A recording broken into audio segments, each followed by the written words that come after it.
Here I can show you how to work with AI Assistant tool.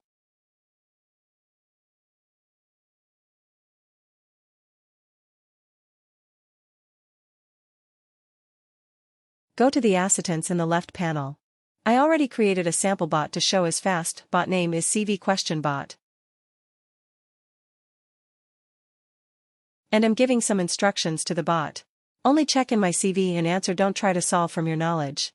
And I'm selecting model as GPT 3.5 Turbo 1106. Retrieval need to on. And I uploaded my CV as .txt file. Click the test and playground and from there start to ask your questions.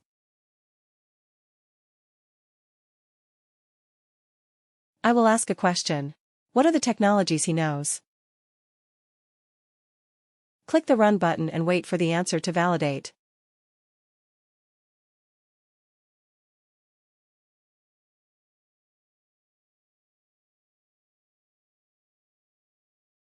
Here we can see as per the notes it started to give answer. Thank you.